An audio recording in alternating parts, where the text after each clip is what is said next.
उस पहली इन्वेस्टमेंट से आपके क्या, जैसा आपने कहा कि उस समय तो कोई सिखाने वाला था नहीं, आपने तो खुद ही सीखा सब कुछ। क्या इन्वेस्टमेंट लेसन रहे आपके जो आपके साथ अब तक हैं और जो आप चाहते हैं कि रिटेल इन्वेस्टर्स भी फॉलो करें उसको? वो सारे इसी बोल के जो मैंने मेरे लाइफ में सीखा ना अनुज भाई, वो सब मैंने मेरे कोर्ट्स में पिरोया है। मेरे सारे मेरे इंटरव्यू में पिरोया है, सारे मेरे गाने में उनको ढाला है, और जो गाने मैंने लिखे हैं वो सब मेरे एक्सपीरियंसेस उसके अंदर में ढाला है।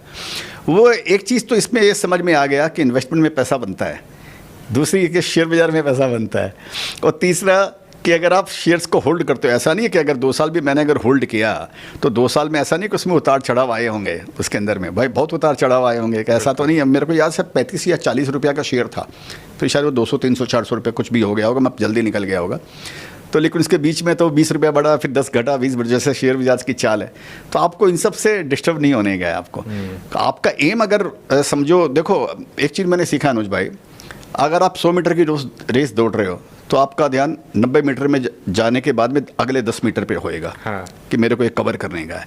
लेकिन अगर आप समझो 32-34 किलोमीटर की मैराथन अगर दौड़ रहे हो तो आपका दम 100 मीटर पे नहीं रहेगा, फिर आप एक उसको ब्रेक करेंगे, फिर आप उसको उसी रफ्तार से चलोगे, फिर आपका लक्ष्य बड़ा हो गया आपका। हाँ, कि आपको तो 32-34 किलोमीटर दौड़ना है ना। तो आप 2-4-5 किलोमीटर चलने के बाद में आपके दिमाग में कुछ नहीं होने वाला है। बिल्कुल, it is as good as zero कि आपने शुरुआत की आपने। तो मेरे को ये समझ में आ गया कि ये लॉन्ग टर्म होता है, सालों शेयर आपको रखने पड़ते हैं, अच्छी कंपनी में आपको इन्वेस्ट करना पड़ता है, लीडर को पकड़ना पड़ता है, जो लाइन के अंदर में जो एक सिग्निफिकेंट कंपनी है उसमें आपको करना पड़ता है। तो ये शुरुआत थी, तो ये सीखने को मिला। आपने कहा कि आप कह रहे हैं कि आप लकी रहे कि आपको इतने मल्टीबैगर मिले, ऑब्वियसली वो आपकी स्किल थी, लेकिन लक कई बार पार्ट प्ले करता है, हर बार नहीं करेगा। आप एक बार लकी हो सकते हैं, बार बार नहीं। तो ऑब्वियसली आपकी स्किल काफ़ी इंपॉर्टेंट रही।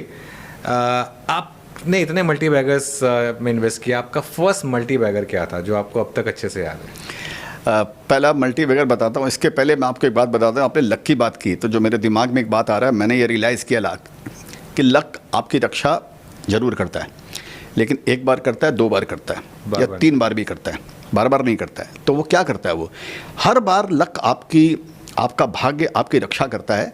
हर समय वो भाग्य आपको एक लेसन सिखाता है। बिल्कुल। सेकंड टाइम या थर्ड टाइम भाग्य आपकी रक्षा नहीं करता है। वो भाग्य के द्वारा जो लेसन आपने सीखा उसको इंप्लीमेंट करना, वो लेसन आपकी रक्षा करता है। लेकिन अगर आप लेसन अगर आप भूल जाओगे तो भाग्य आपकी रक्षा नहीं करेगा। बिल्कुल। तो ये भाग्य का ऐसा मैंने पाया है। और तो आपका क्वेश्चन था पहला, सॉरी क्या था? पहला मल्टीबैगर क्या था आपका? तो पहला मल्टीबैगर तो समझो ये था पंजाब ट्रैक्टर हो गया। तो फर्स्ट जर्नी, वो तो फर्स्ट ही हो गया। फर्स्ट